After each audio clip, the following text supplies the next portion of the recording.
موقف نمبر 1، شیخ صاحب رحمہ پکے مواحد تھے، توحید پہ کوئی کمپرومائز نہیں کرتے تھے، اس کے باوجود وہ کلمہ گو مشرک اور اہل قبلہ جو مسلمانوں کے گروہ ہیں، چاہے ان میں شرک بھی پایا جاتا ہو، ان کی تکفیر نہیں کرتے تھے۔ وہ کہتے تھے چاہے جو کچھ مرضی ہیں، یہ ہے مسلمان، کافر نہیں ہے سوائے قادیانیوں کے۔ اچھا، اب وہ تو سمجھتے، ایون وہ تو کہتے ہیں ہم بریلویوں کی بھی تکفیر نہیں کرتے کیونکہ انہیں اپنے بزرگ بھی رگڑے جاتے ہیں۔ تکفیر تو میں بھی نہیں کرتا ہوں، یہ یاد رکھیں۔ بریلوی یعنی عوام، بصیرت عوام کی، بریلویوں کی یا دیوبندیوں کی معصوم ہے بیچارے، نہیں کرتے تکفیر بھائی۔ اور سر آپ کو ہم پریکٹیکل ایکسپیرینس بتا رہے ہیں، اگر ہم 100 بریلوی پہ دعوت پیش کرتے ہیں نا، 98 قبول کرتا ہے، 100 دیوبندی پہ پیش کرتے ہیں، 2 بھی نہیں قبول کرتے ہیں۔ ہم نے یہ دیکھا ہے کہ بریلوی عوام جو ہیں ان کے دلوں میں رسول اللہ صلی اللہ علیہ وسلم سے محبت دیوبندیوں کی نسبت زیادہ ہے۔ دیوبندی عوام میں اپنے اکابر کی محبت زیادہ ہے۔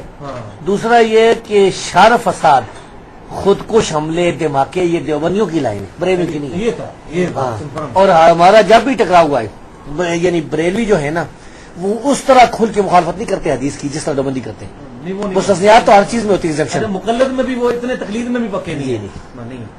یہاں پر یہاں حضروں میں جب قاری چاند سے مناظرہ میرا ہوا تھا نا علماء دیوبند پر، وہ باغیہ مناظرہ نہیں کیا اس نے۔ اس کے بعد بریلیوں نے 2 گھنٹے جو ہے یہاں پر رضا خانی بریلیوں نے اپنا پروگرام کیا اپنے مدرسے میں، جس کی CD موجود ہے ہمارے پاس۔ اس میں انہوں نے حدیث کی حمایت کی، دیوبندی کی محنت کی۔ آنکھیں بند کر کے بے سوچے سمجھے کہ کوئی آدمی ہے نا، اس کی بات کو کوئی آدمی کہتا ہے کہ بس میں اس کی تقلید کرتا، اس کی بات مانتا ہوں تو یہ تقلید ہے، یہ بات جو ہے یہ عوام بھی اس کو صحیح سمجھتے۔ عوام جو امام حنیفہ کی تقلید کا دعوے دار ہیں، اول تو یہ شرید عوام میں جو جن کو مولوی نہ پڑھائے نا، ان کو پتہ نہیں، وہ سیدھے مسلمان ہیں، اللہ جانتا ہے، چاہے بریلویوں کا ہوگا یا دیوبندی ہوگا، وہ اللہ رسول کی بات مانتے ہیں۔ عوام یہ مولویوں نے ان کو جو پٹی پڑھائی ہے وہ لیتا بات ہے، تو اسی وجہ سے ان کو اگر سمجھایا جائے تو مان بھی جاتے ہیں۔ اور ڈنکے کی چوٹ پہ یہ بات کیا کرتے تھے اور کہا کرتے تھے کہ یہ علماء نے ان کو پٹی پڑھائی ہوئی ہے، ادروائز بےچارے بالکل سلیم الفطرت ہے اور میں ان سے محبت کرتا ہوں۔ اور یہی بات ہے، کتنے لوگ ان کو فون، یہ میرا جو انٹرویو ریکارڈ ہوا تو ایک ہمارے بریلوی بھائی نے انگلینڈ سے شیخ صاحب کو انٹرویو کیا کہ شیخ صاحب میں نے علی بھائی کے ساتھ آپ کا انٹرویو دیکھا ہے اور مجھے یہ شیخ صاحب نے خود بتایا، اور اگر آپ اہل حدیث ہیں نا تو آپ کی طرح کا میں بھی اہل حدیث ہوں۔ حالانکہ اس میں انہوں نے ڈنکے کی چوٹ پہ یہ بات کی کہ کسی صورت بھی سیدنا علی کو یا کسی جن کو یا کسی فرشتے کو یا کسی پیغمبر کو مدد کے لیے نہیں پکار سکتے، یہ شرک ہے۔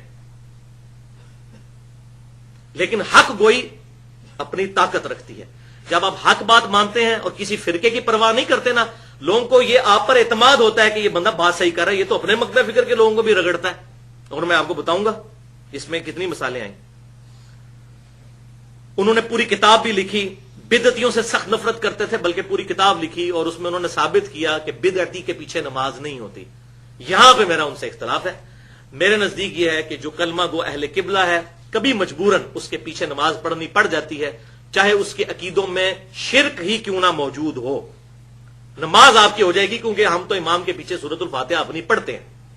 اور اس کے دلائل میں آج نہیں دوں گا، میں نے پورا اس پہ لیکچر دیا ہے، مسئلہ نمبر 72 کے نام سے اہل سنت پاک.com پر، فرقہ واریت، علماء اور بزرگ اور اتحاد امت۔ تو اس معاملے میں مجھے اختلاف تھا، میں نے بتا دیا۔